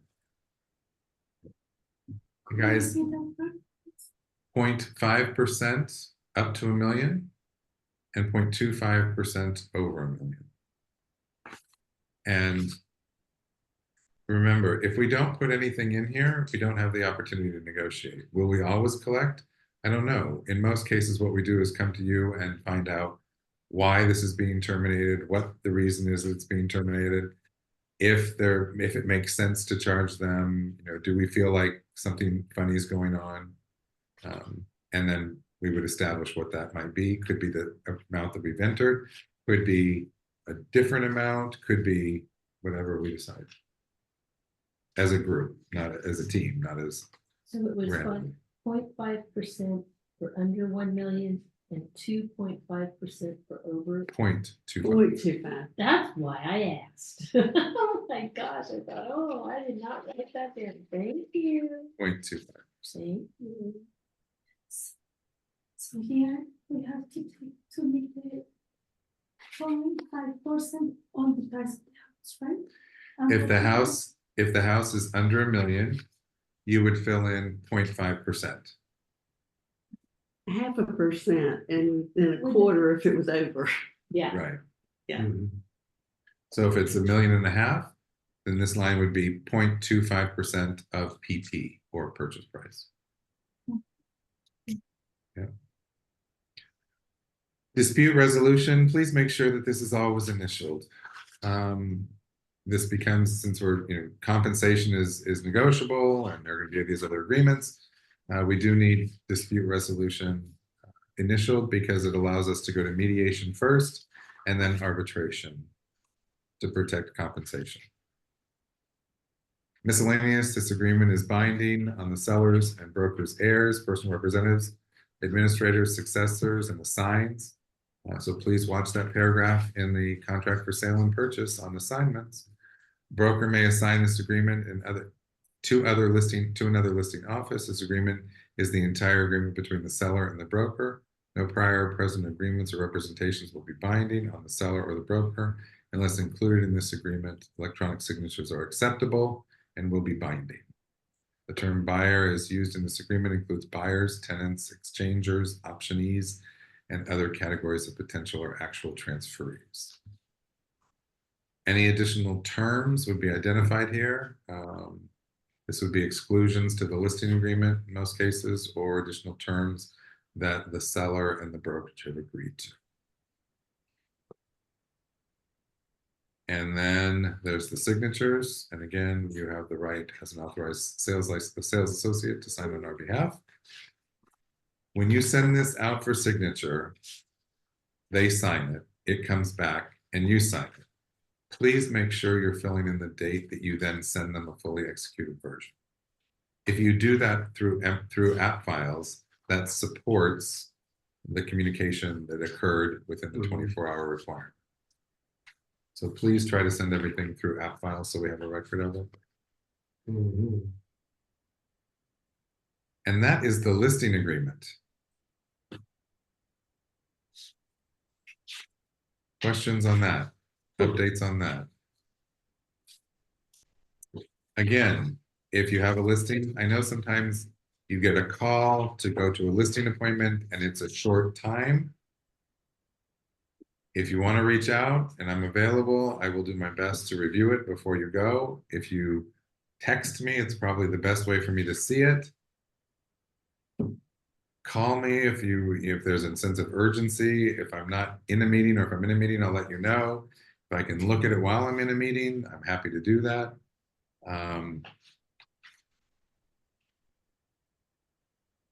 Try and work together on it, I guess, is the best way to say it. Anything anybody else online wants to ask about the listing agreement that I've missed? You're waiting for you. Thank you. All right, so let's jump into the two addenda, if everyone's okay with that, the two riders, just to make sure we're confusing you as best as possible in 1 2-hour period. All right, so we have discussed the listing agreement. The two riders, the two new riders, the two FF and GG would be things that you would use when submitting your offer, right? These would be items that you would use when submitting your offer. The first one is FF, and this is the credit related to buyer's broker compensation.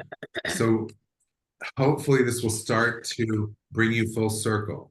Remember, we said it's okay for a buyer to use concessions to pay a buyer's broker as long as the seller knows, right? Trying to keep compensation and concession separate, but if the seller knows and agrees, then it's okay. And that's kind of what this does. It takes the compensation agreements out of the contract for sale and purchase and puts everyone on notice about what's going on. So the parties, pretty self-explanatory, seller and buyer. So this again, remember, so now I get so excited. This is a rider. It can be put into the contract for sale and purchase, right? So we added into paragraph 19, where all the listing of addenda and riders are. It's not there yet, so you have to put it under other, just like we were doing with the compensation agreements. But we add this, and it puts everybody on notice. So it says, hey, by the way, the buyer has entered into a separate brokerage agreement. Right there, transparency. Mr. Seller, the buyer has entered into a separate buyer broker agreement. They had to in order to see your home. Remember? Part of the settlement. So now the buyer, everybody knows there's a buyer brokerage agreement. As may be amended, so that buyer brokerage agreement can be amended, which is not incorporated herein by this reference. With, and then the buyer broker name goes there. So that would be, if we're working with the buyer, that would be our name. That also puts everybody on notice that the buyer brokerage agreement is not an agreement that gets shared with the seller. And we just had this yesterday. An agent working with new construction, the site salesperson said, I need a copy of your buyer broker agreement. The smart agent said, hold the door. You're not entitled to the buyer broker agreement.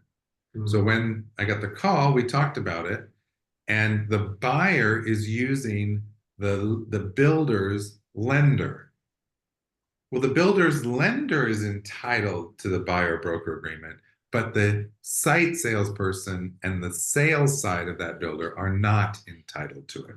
So we have to help them understand the differentiation, the separation. Not be giving our buyer brokerage agreement to any site salesperson or any agent that's making an offer, or that you're making an offer on their listing. The buyer brokerage agreement is between the buyer and the buyer's brokerage, us.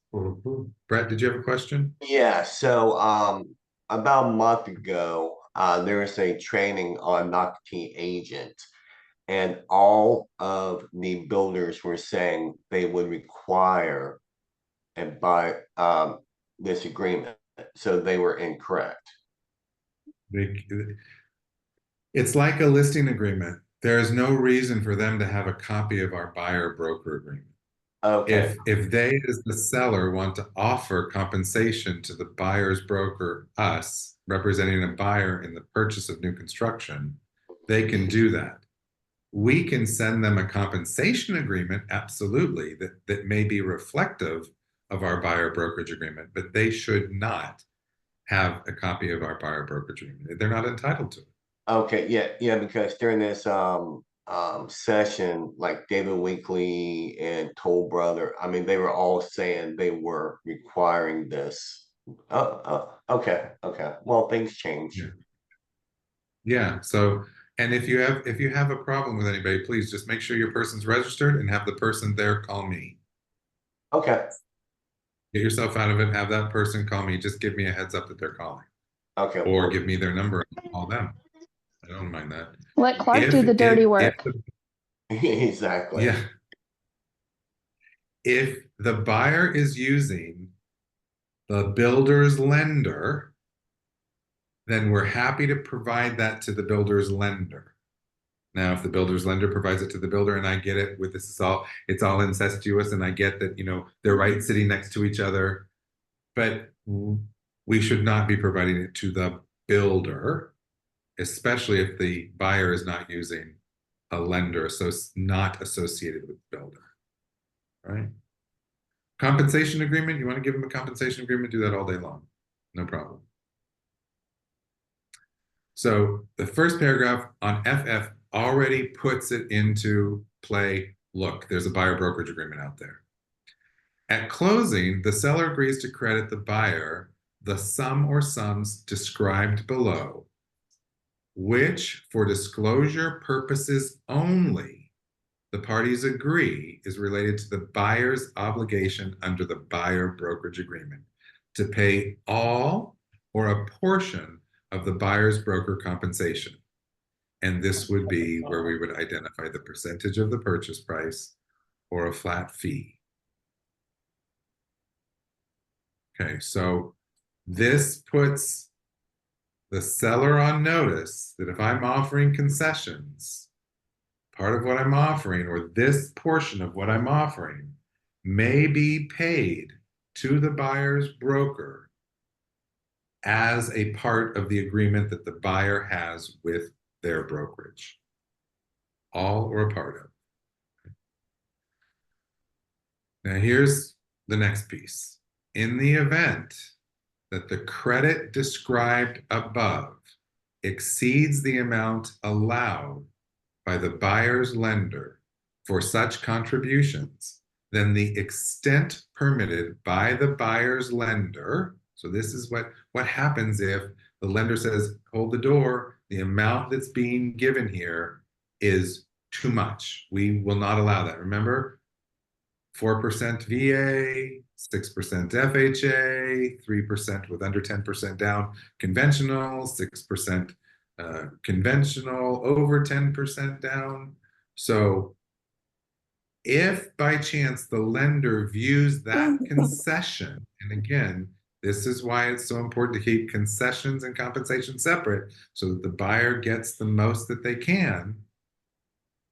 If that amount, if it's a flat amount, and a portion is going to be used to the buyer's agreement, and the lender says that's too much, then what happens to the differential? So if I say $50,000 and the buyer only needs, well, they need the $50,000 for the what they owe in the buyer brokerage and for concessions that they need, and the lender says, hold on, $50,000 is too much, that exceeds what we feel comfortable with, will only allow 30,000. Then what happens to the 20? Well, then that 20 would be, you would have to check the box. Which box? The balance, so the 20,000 in this example of the credit will be paid by the seller directly to the buyer's broker, or the differential, the credit will be reduced to the maximum amount allowed by the buyer's lender. So we would reduce the credit from 50,000 to 30,000. So we'd have to modify that. The default is that if there's an overage or differential in what the lender will allow and what the buyer and seller have agreed to, the default is that that money will go towards the buyer's brokerage or be paid directly to the buyer's brokerage. So this paragraph says, the first part says, hey, there's a buyer's brokerage agreement. The second part says, the seller understands that I'm offering concessions, and some of those concessions may be used to compensate the buyer's brokerage based on their agreement with the buyer's brokerage. And the third paragraph says, but if there's a differential between what the lender will allow and what the seller is willing to give, this is how we manage it.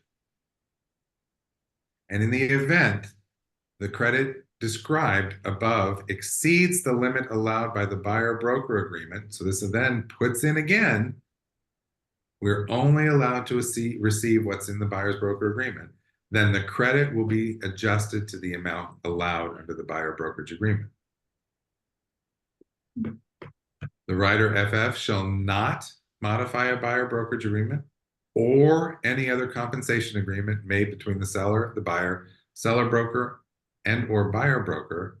Nothing in writer FF requires the buyer or the buyer broker to provide a copy of the buyer's broker agreement to the seller or the seller's broker. Okay. So this is a good thing. This is the one you'll be using most frequently. This is the one now, and here's the thing, is this is why we want the compensation agreement separate from concessions, so that this focuses on concessions. And if you put the two together, I mean, the lender could have a differential, but if they say it's too much, they can only do this much, then the differential of your compensation agreement to show what the money was that was committed by the seller to pay the buyer's brokerage. So the purpose here, this is to inform all parties of how any concessions may be used. It removes compensation agreements from the contract. It determines how the lender restrictions will be managed, and that the seller may end up paying the buyer's broker directly, which is the intent of the compensation agreement, right?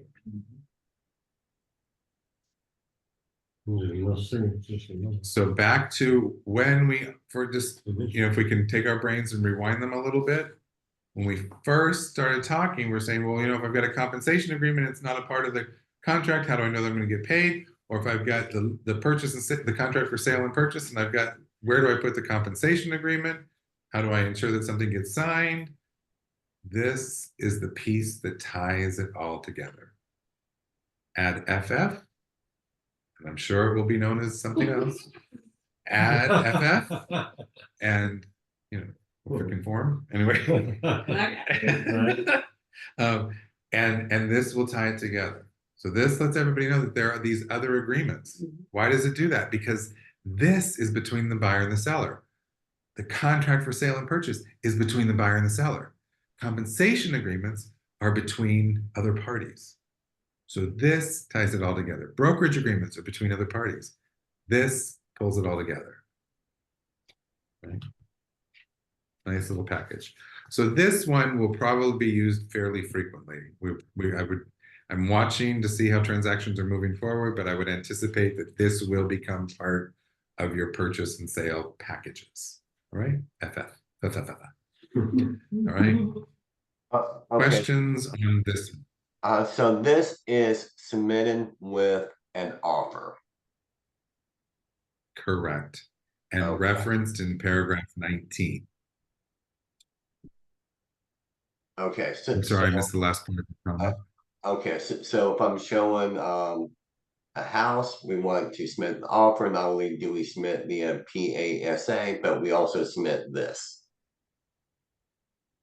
Correct. Now, if we know the seller is offering compensation, and this I would is submit your compensation agreement also. okay. Is this necessary if is this necessary if the buyer isn't looking for any compensation because they know the seller is offering it? In the sense that they're paying the buyer's broker. If you submit, it's hard to add this after the fact.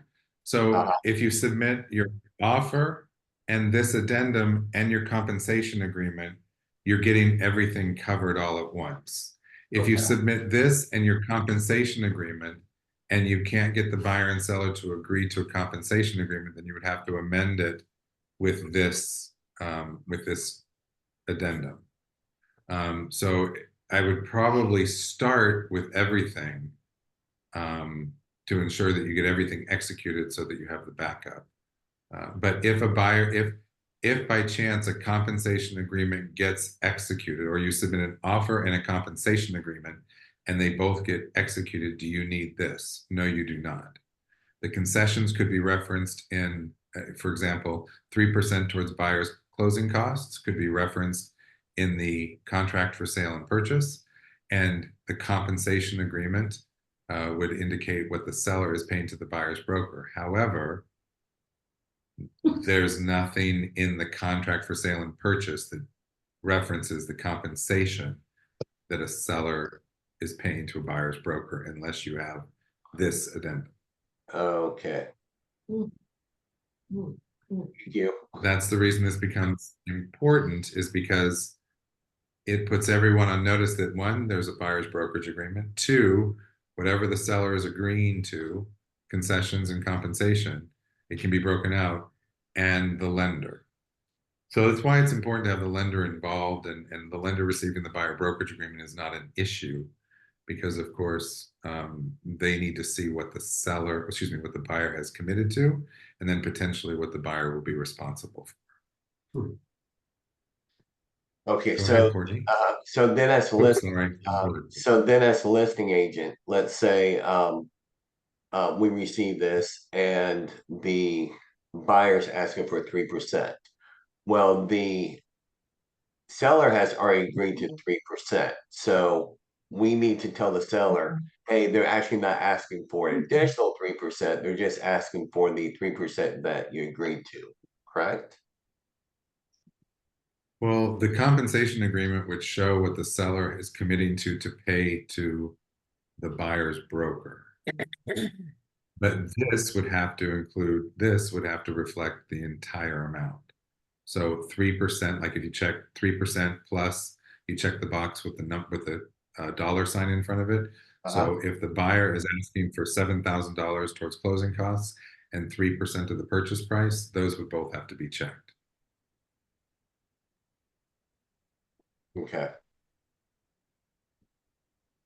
Because this has to encompass whatever the seller is compensating, and then it puts the seller on notice that a portion of that may be used for the buyer broker agreement that the buyer has entered into. okay. Courtney?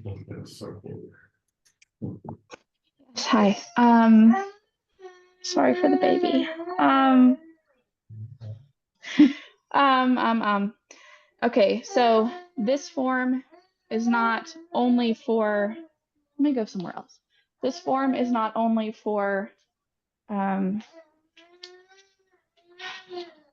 gracious, why am I doing this right now?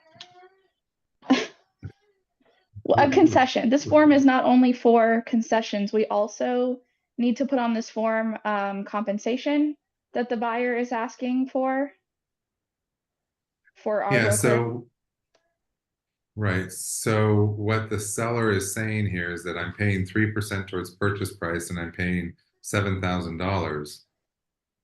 That has to all be in there so that they acknowledge that this is what they confirm, this is what we're paying, and that a portion of this can be used for the obligation that the buyer has made to the buyer's broker agreement. Pay buyer broker compensation. So if the buyer is not asking for any type of concession, we would still use this form and mark off percentage of the purchase price, which is really just in reference to the compensation, which we would also provide, which is obviously between brokers, but so both forms would need to be provided. Yeah, so it would be whether you have concessions, for example, we'll focus on concessions as a dollar amount. So if I'm paying $5,000 in concession, that would be the second box. And I'm paying 3% in purchase price, that would be the first box. And then in addition to the contract for sale and purchase and this addendum, I would most likely have the compensation agreement that says seller to buyer broker at the 3%.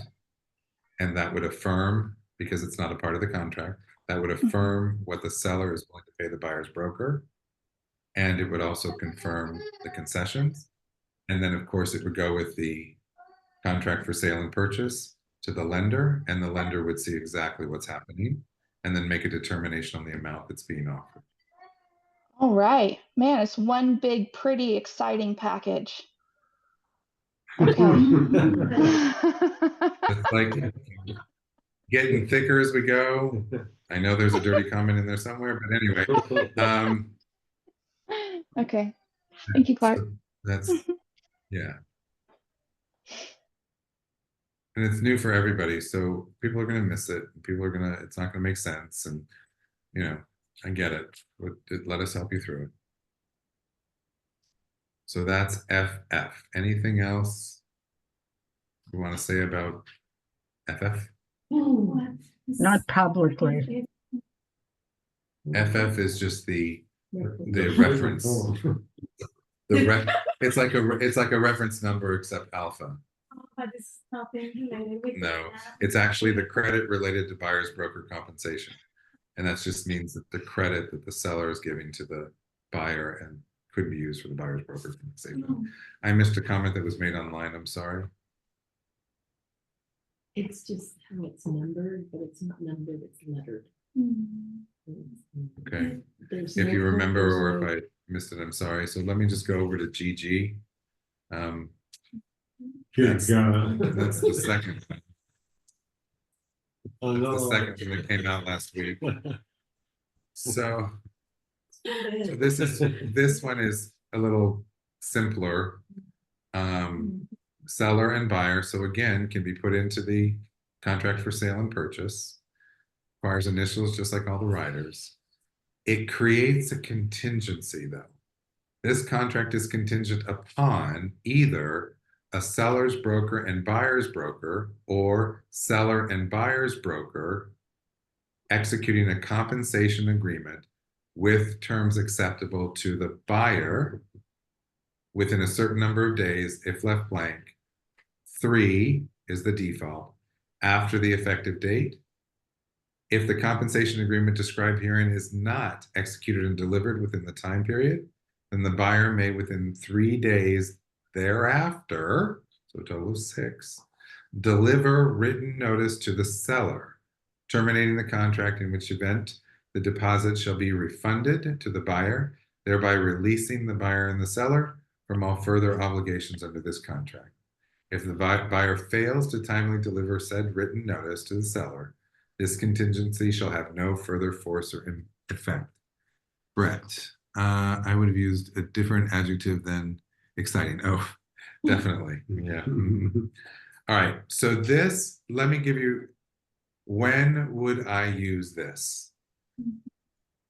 I have called and called and called the listing agent, and they will not answer. I have called and they said they will provide something in writing. I can't get a hold of them, but my buyer has specifically said to me in writing, as part of my buyer broker agreement, that I want to know what the seller is offering, if they're offering anything. Buyer's already committed to the buyer broker agreement, but they have written into their buyer broker agreement, I want to know if the seller's offering anything and what it is. And there's no response, right? So you would, right? You don't want to delay this. You want to get your offer in, right? Buyer wants to get their offer in. So you would put your offer together. You would reference this in paragraph 19, GG, the seller's agreement. And then you would also add your compensation agreement to it. Whatever the buyer is requesting of the seller would be in your compensation agreement. This would then put a contingency in the contract for sale and purchase that says, if we can go ahead and negotiate the other terms of the contract, but this contingency exists, and if we can't agree to the terms of a compensation agreement, the buyer can walk away. Now they've kept it within the default of 15 days, because it's 6. It's, you have 3 days to come to an agreement, and the buyer has 3 days to back out. Can't come to an agreement. So you've got, it's within the default of 15 days, but if you scrunch down your inspection period, you know, could this go over? Yeah, it could go over. So it protects you if it does go outside of the inspection period, that the buyer can still walk away. Now we have to just figure out how this fits into the timeline of what we're doing. So if it's 15 days for discussions, then that's, you know, on inspections, and that's fine. Where does this lie? And then how quickly can we get an agreement? Because we can't hold up. Remember, Code of Ethics doesn't, prohibits us from negotiating compensation as part of the contract. This keeps us the compensation out of it, but forces the seller to say what they would or would not be willing to do before, in a timely manner, so that before the buyer is fully committed, they know if anything is going to be shared with the buyer broker or offset what they've committed to pay the buyer broker. So this is when I can't get a response. We can't come to an agreement on compensation. It resolves the issue of keeping compensation tied to the contract, or putting compensation as a negotiation in the contract, because it's either the buyer paying the buyer's brokerage, or the seller paying the buyer's brokerage, or the seller's brokerage paying the buyer's brokerage. It's not the buyer and the seller. So we can't impede that process for compensation.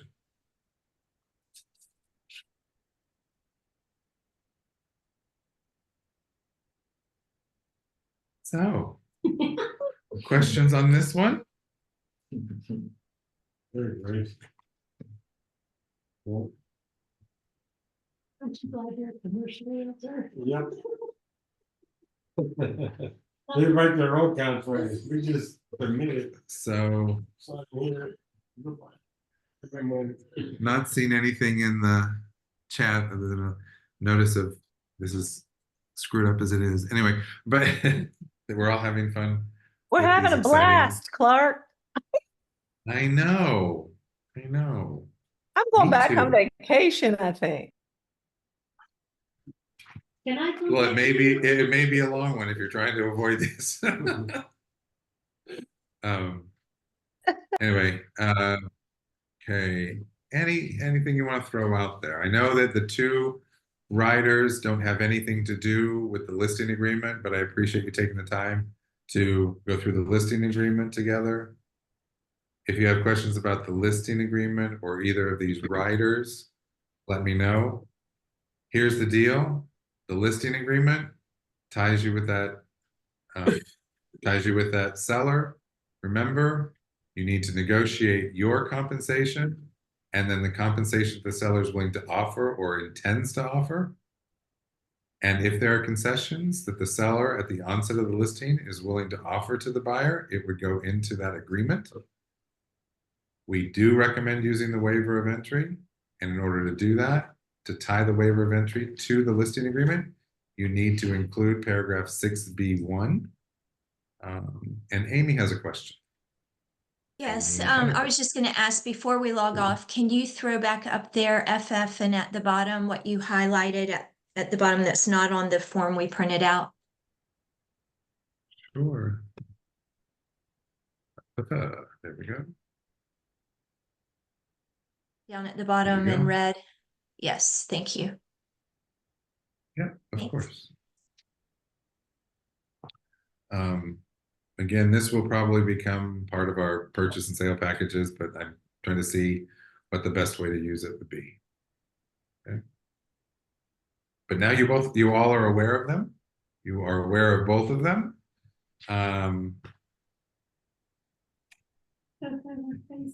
I know. The look I can't see anybody's face on. If the faces online are similar to the faces that are sitting in front of me, I get it. But your offer, FF, any other required addenda, there's a pretty face. Any other required addenda, and the compensation agreement would be your best bet.